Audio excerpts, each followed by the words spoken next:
होली और रमजान से पहले गाजियाबाद में मिलावटखोरों के खिलाफ खाद्य विभाग ने जंग छेड़ दी है। पिछले 72 घंटों में 5 टीमों ने ताबड़तोड़ छापेमारी कर 2500 किलो नकली पनीर और 2 क्विंटल मावा नष्ट कराया है। मुख्य खाद्य सुरक्षा अधिकारी के मुताबिक ये नकली माल अलीगढ़, बागपत और अमरोहा के रास्ते दिल्ली एनसीआर में खपाया जा रहा था।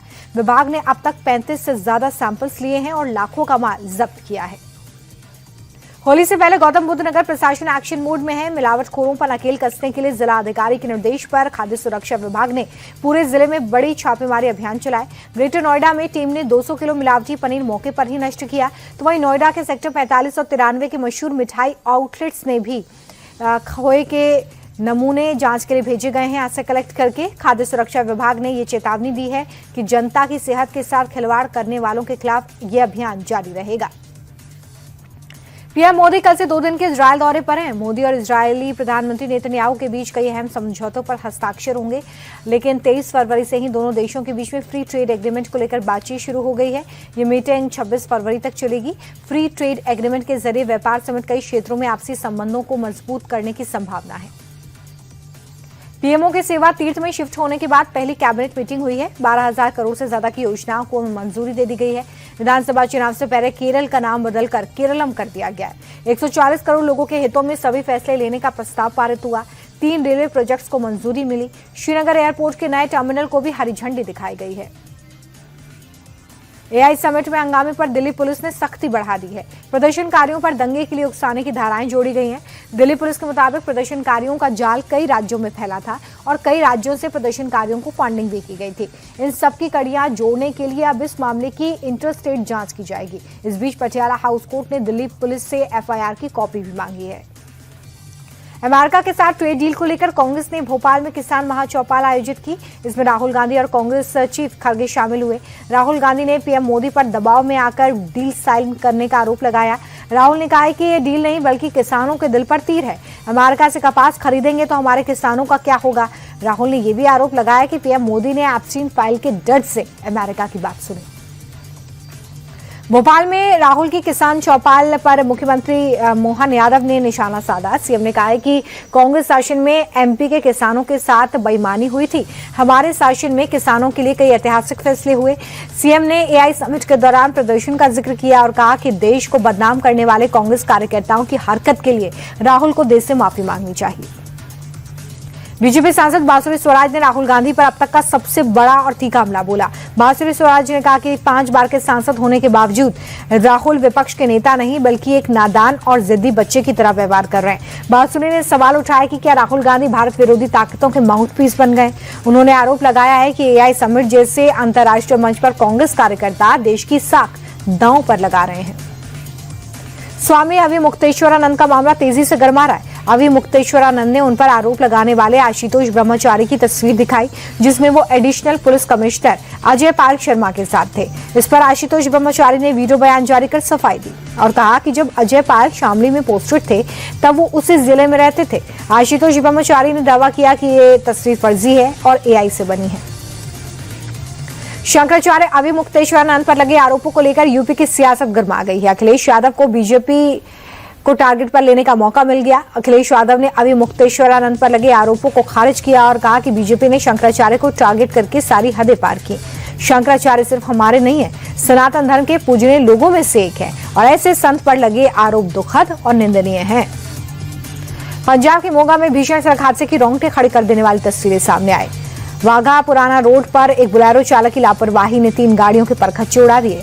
वीडियो में साफ दिख रहा है अचानक बुलेरो के मुड़ने से पीछे से आ रही कार उससे टकरा गई। पास खड़ी दूसरी गाड़ी को भी चपेट में लिया। गनीमत रही की गाड़ी के पास के नाले में ही गिर गई, जिससे कि 2 से ज्यादा लोग वहां पर जो मौजूद थे वो बाल बाल बच गए। हादसे के बाद बुलेरो चालक फरार है, जिसकी तलाश इस वक्त पुलिस कर रही है। महाराष्ट्र के भिवंडी में एक शख्स को अवैध निर्माण की शिकायत करना भारी पड़ गया। उसकी जान पर बनाई। शिकायत करने से नाराज 5 लोगों ने शिकायतकर्ता की बेरहमी से पिटाई की। पुलिस ने मामले में कार्रवाई करते हुए 5 आरोपियों के खिलाफ केस दर्ज कर लिया है। एक आरोपी को गिरफ्तार कर लिया गया है। बाकी फरार आरोपियों की तलाश में पुलिस लगातार छापेमारी कर रही है। महाराष्ट्र के कल्याण से दिल दहला देने वाली खबर सामने आई है। एक 30 वर्षीय बैंक कर्मचारी ने कुत्ते के काटने के बाद रेबीज होने के डर से खुदकुशी कर ली। मृतक को कुछ दिन पहले एक आवारा कुत्ते ने काटा था। परिजनों के मुताबिक वैक्सीन लेने के बावजूद युवक मानसिक रूप से काफी डरा हुआ था। रविवार रात घर में अकेले होने पर युवक ने अपनी जान ले ली। मौके से मिले सुसाइड नोट में युवक ने रेबीज के डर को ही अपनी मौत की वजह बताया। गुजरात के सूरत में रफ्तार का कहर देखने को मिला है। हजीरा इलाके में एक इको वैन ने सड़क पर पैदल चल रहे एक व्यक्ति को टक्कर मार दी। एक्सीडेंट के बाद युवक कुछ देर तक घसीटता नजर आया। इस हादसे में घायल शख्स को गंभीर चोटें आई हैं। फिलहाल पुलिस मामले की जांच कर रही है।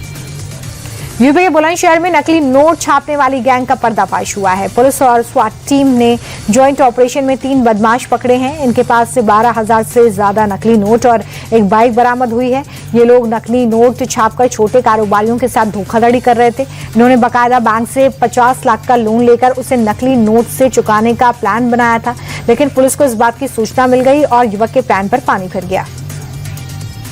यूपी के सहारनपुर में अजीम प्रेमजी यूनिवर्सिटी में जमकर बवाल हुआ। संस्थान के कार्यक्रम में सेना के अपमान का आरोप लगाकर एबीवीपी कार्यकर्ताओं ने नारेबाजी की। कार्यक्रम के आयोजकों पर एक्शन की मांग की गई है। इसे लेकर यूनिवर्सिटी के नाम बोर्ड पर काला पेंट भी किया गया। मौके पर पुलिस ने कुछ कार्यकर्ताओं को हिरासत में लिया।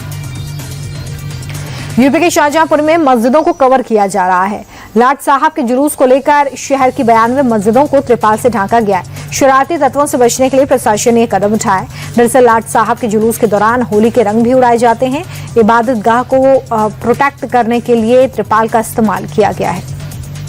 राधा रानी की नगरी में होली की खुमारी अभी से दिखने लगी है। मथुरा के बरसाने में लड्डू मार होली का जश्न मनाया जा रहा है। पूरा परिसर अबीर गुलाल से सराबोर है। लोग एक दूसरे पर लड्डू फेंककर होली का जश्न मना रहे हैं।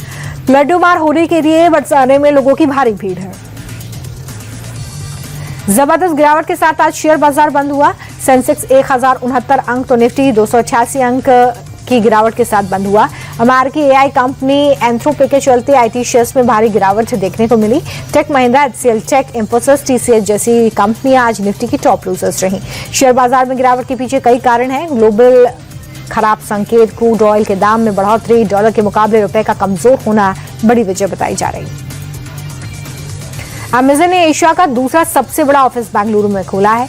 11 लाख स्क्वायर फीट में 12 मंजिला कैंपस ओपन हुआ है। इस ऑफिस में एक साथ 7,000 लोग काम कर सकते हैं। अभी तक कंपनी अपने सभी बिजनेस में $40 बिलियन का निवेश कर चुकी है। 2030 तक अमेजन भारत में $35 बिलियन का निवेश करेगी। अमेजन का कहना है कि भारत में टेक्नोलॉजी और एआई को लेकर जो उत्साह है वैसा दुनिया के किसी देश में नहीं। पश्चिम बंगाल के मुर्शिदाबाद में बम विस्फोट की धमकी से हड़कंप मच गया। आसनसोल और हुगली के बाद अब बरहमपुर कोर्ट को बम से उड़ाने की धमकी भरा ईमेल मिला है। ईमेल में दावा है कि कोर्ट परिसर में विस्फोटक रखे गए थे, जिसके बाद अफरा तफरी मच गई। सुरक्षा बलों ने पूरे परिसर की तलाशी ली। हालांकि जांच में कोई भी संदिग्ध वस्तु नहीं मिली है। राज्य के मुख्य सचिव ने कहा है कि मामले की गंभीरता से जांच की जा रही है। कर्नाटक के गदग में रोडवेज की बस का आतंक देखने को मिला। लापरवाही से गाड़ी चला रहे ड्राइवर ने 3 महिलाओं को रौंद दिया। वहां लगे कैमरे में ये पूरी घटना कैद हुई है। हादसे में घायल महिलाओं को अस्पताल पहुंचाया गया, जहां उनकी हालत गंभीर बनी हुई है। आरोपी ड्राइवर के खिलाफ केस भी दर्ज कर दिया गया है। कर्नाटक के शिवमोगा में झगड़े में बीचों बीच एक युवक का मर्डर हो गया क्योंकि वो बीच बचाव करने पहुंचा था। पुलिस के मुताबिक दूसरे समुदाय के 4 से 5 लड़कों का एक ग्रुप गिरीश नाम के युवक के साथ झगड़ा कर रहा था। इस पर संकेत ने बीच बचाव किया। गुस्साए हमलावरों ने संकेत के सीने में घूंसा मारा, जिससे अस्पताल में उसकी मौत हो गई। मारपीट में शामिल सभी नाबालिग दोस्त बताए जा रहे हैं। सभी के खिलाफ केस दर्ज किया गया है। हिमाचल प्रदेश के कुल्लू में पहाड़ों से भारी पत्थर सड़क पर गिरे हैं। मणिकरण वैली के पास लैंडस्लाइड के कारण गाड़ियों की आवाजाही बंद कर दी गई है। तस्वीरों में आप देख सकते हैं किस तरह पहाड़ से मलबा सड़क पर आ रहा है। मलबा हटाने के लिए प्रशासन भी लगातार काम कर रहा है। गनीमत रही है कि इस हादसे में लोग बाल बाल बच गए हैं।